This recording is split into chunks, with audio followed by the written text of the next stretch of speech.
Tax. हम अपनी रोज की दुनिया में हर इंसान कहीं ना कहीं कोई ना कोई रूप से टैक्स जरूर भरता है। हम कोई सामान खरीदते या बेचते हैं तब हम टैक्स भरते हैं। हम कोई इनकम कमाते हैं तो उस पे हम टैक्स भरते हैं। हर इंसान अपनी लाइफ में टैक्स जरूर भरता है, लेकिन क्या आपको पता है कि टैक्स की डेफिनेशन क्या है? क्या आप टैक्स के बारे में जानते हैं? अगर नहीं तो आप सही वीडियो पे हैं। तो चलिए आज हम टैक्स के बारे में डिस्कस करते हैं। सबसे पहले हम आज जानेंगे व्हाट इज टैक्स। टैक्स क्या होता है? हमने हर हम टैक्स भरते हैं, लेकिन हमें ये नहीं पता होता कि टैक्स होता क्या है, टैक्स हम भरते क्यों हैं और टैक्स लेवी क्यों किया जाता है। तो सबसे पहले हम ये जानेंगे कि व्हाट इज टैक्स, कि टैक्स होता क्या है। तो देखा जाए तो कानून में इसकी कोई भी डेफिनेशन नहीं दी गई है। जैसे कि हम देख रहे हैं, हमने हमारी स्क्रीन पर भी दिख रहा होगा व्हाट इज टैक्स। हम इसकी डेफिनेशन नहीं देख पाएंगे क्योंकि कानून में कोई लीगल डेफिनेशन नहीं दी गई है। इसकी जनरल मीनिंग है, उसी को हम कंसीडर करते हैं। तो बेसिकली टैक्स एक क्या है? Tax is cost of living in a society. हमें किसी भी सोसाइटी में रहने के लिए जो कॉस्ट दी जाती है, जो लागत होती है, उसे हम टैक्स कह सकते हैं। Is compulsory payment made by individual to the government. Tax कोई ऑप्शनल पेमेंट नहीं होती, जैसे कि अगर हम चाहें तो पेमेंट कर दें, ना चाहें तो पेमेंट ना करें। तो टैक्स कोई भी ऑप्शन नहीं है, ये मैंडेटरी पेमेंट है जो कि इंडिविजुअल को सरकार को पे करनी होती है। उसके बाद आता है, हम ये देखते हैं, हमने ये जाना है कि टैक्स क्या होता है। उसके बाद हम देखेंगे टाइप्स ऑफ टैक्सेस। टैक्स कितने प्रकार के होते हैं? वैसे तो टैक्स कई प्रकार के होते हैं, लेकिन ब्रॉडली इनको देखा जाए बड़े तौर पे तो टैक्स मेनली दो प्रकार के होते हैं। पहला उसमें आता है डायरेक्ट टैक्स, जिसको हम यूं कह सकते हैं डायरेक्ट टैक्स, जो कि इंडिविजुअल पे डायरेक्टली लगाया जाता है। इसके अंदर दो हम मेन कैटेगरी देख लेते हैं। वो इनकम टैक्स, जो कि इनकम पे लगाया जाने वाला टैक्स होता है। दूसरा हम कह लेते हैं capital gain tax. Capital gain tax वो टैक्स होता है जो किसी भी कैपिटल गेन पे लगता है।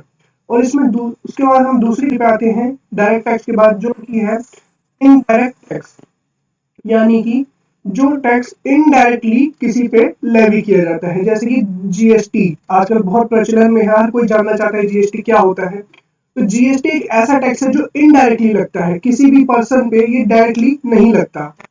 तो जीएसटी एक इनडायरेक्ट टैक्स है। और इसमें दूसरा हम डिस्कस कर लेते हैं ब्रॉडली, जो है कस्टम ड्यूटी, जिसको हम कस्टम टैक्स भी बोलते हैं। कस्टम टैक्स क्या होता है? हमारे जो भी फॉरेन में सामान जाता है या फॉरेन से सामान कोई आता है, जो भी हमारा लेन देन होता है फॉरेन से, उसको हम उस पे जो लगने वाला टैक्स होता है वो होता है कस्टम टैक्स। इसके बाद हम आगे बढ़ते हैं, टैक्सेस लेवी क्यों किए जाते हैं। ये बहुत बड़ा सवाल होता है कि हमारी इनकम है, हम कमाते हैं, हम मेहनत करते हैं, हम टैक्स क्यों दें, किस लिए दें? हमने मेहनत की तो हम सरकार को टैक्स क्यों दें? तो इसके लिए टैक्स क्यों लेवी किया जाता है? हमसे हमारी इनकम पे हमसे टैक्स क्यों लिए जाते हैं? तो इसका जवाब है, जैसे कि हमें रोजमर्रा के काम के लिए, हमारे काम के लिए हमें इनकम की जरूरत होती है, इसी प्रकार से सरकार को भी सरकार चलाने के लिए, देश चलाने के लिए उनको कुछ इनकम की जरूरत होती है। तो जो टैक्स होते हैं ये बेसिक सोर्स होते हैं गवर्नमेंट के। तो गवर्नमेंट का जो सबसे बेसिक सोर्स ऑफ रेवेन्यू है, जिससे कि सरकार अपने काम करती है, वो क्या है? टैक्स है। तो हम टैक्स क्यों लेवी किए जाते हैं? क्योंकि it is a basic source of revenue to the government. तो गवर्नमेंट का सबसे जो बेसिक सोर्स ऑफ रेवेन्यू है वो है टैक्स। तो इसके बाद हमारे मन में ये भी सवाल आता है कि हमसे जो सरकार ने टैक्स लिया वो गया कहाँ? या सरकार ने लिया तो अपनी जेब में डाल लिया, या फिर किसी को ऐसे ही बांट दिया? तो जो हमसे जो टैक्स लिया गया है, जो हमने टैक्स पे किया है गवर्नमेंट को, वो टैक्स का यूज क्या हुआ है? ये भी हमारे मन में सवाल जरूर आता है। तो इसका जवाब है कि जो हमसे टैक्स लिया गया है उसका यूटिलाइजेशन कहाँ कहाँ होता है। तो ये है, यूटिलाइजेशन ऑफ टैक्सेस कुछ इस प्रकार से है। मेनली देखा जाए तो यहाँ पे हमने ब्रॉडली जो मेन काम किए जाते हैं टैक्सेस से, जो बेसिक काम है वो हमने यहाँ पे लिख दिए हैं।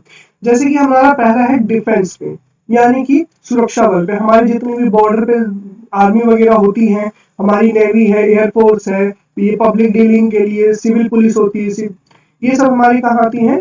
डिफेंस में आ जाती है, हमारे हेल्थ केयर में आ जाती है। जो मेन खर्चा हमारे हॉस्पिटल वगैरह, हमारे हेल्थ के लिए क्लिनिक वगैरह खोले जाते हैं, गवर्नमेंट हॉस्पिटल्स, ये हमारे हेल्थ केयर होते हैं।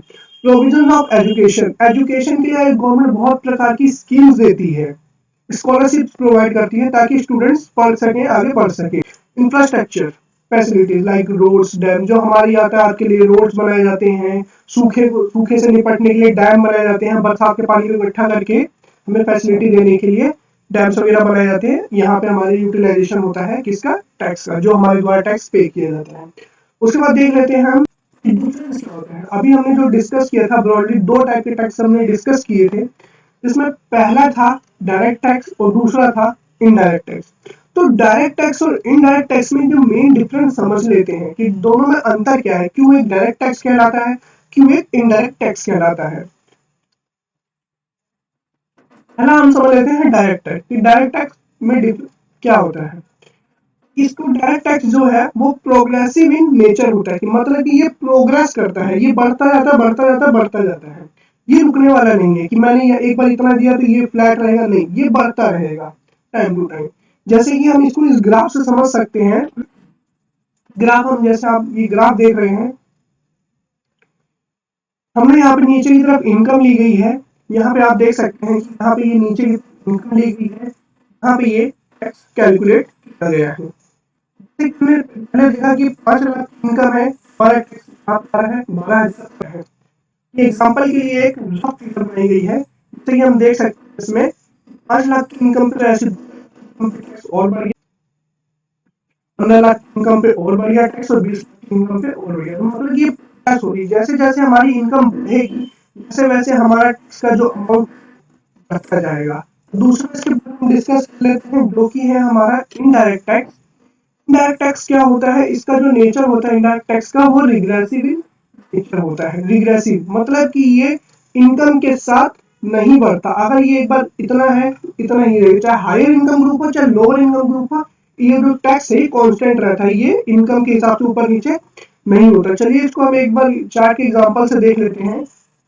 जैसे कि हमने यहाँ पे सेम एग्जांपल हमने यहाँ पे लिया है, सेम इनकम ग्रुप को, जैसे कि हमने मान यहाँ ले ली है हमने 5 लाख, 10 लाख, 15 लाख और 20 लाख। यहाँ पे इनकम बढ़ रही है, लेकिन हमने एज्यूम किया है कि 5 लाख पे अगर हमें 1000 रुपीज टैक्स आ रहा है, 10 लाख पे भी हमें 15,000 नहीं आएगा, 15 लाख इनकम होगी 15,000 नहीं आएगा, 20 लाख इनकम होगी फिर भी 50,000 ही आएगा। मतलब कि जैसे कि हमने एक फ्रिज खरीदा या हमने एक टेलीविजन खरीदा, अगर उस पे इनडायरेक्ट टैक्स यानी कि जीएसटी 20% अगर जीएसटी है, तो ऑब्वियस सी बात है, चाहे वो अंबानी खरीदे या एक मिडिल क्लास इंसान खरीदे, टैक्स सबको सेम रेट से देना पड़ेगा। इनकम का कोई भी डायरेक्टली इफेक्ट नहीं होता इनडायरेक्ट टैक्स में। उसके बाद हम दूसरा देख लेते हैं, जो डायरेक्ट टैक्स होता है उसका burden can not be shifted, that means tax of a burden can not be shifted in the case of direct tax. Direct tax के केस में बर्डन को शिफ्ट नहीं कर सकती, मतलब कि जिस पे टैक्स लेवी किया है उसी को टैक्स पे भी करना होगा। मतलब कि मुझ पे अगर टैक्स लेवी हुआ है, मैंने इनकम कमाई, मुझ पे टैक्स लेवी हुआ है, तो मैं ही गवर्नमेंट को जाके पे करूंगा।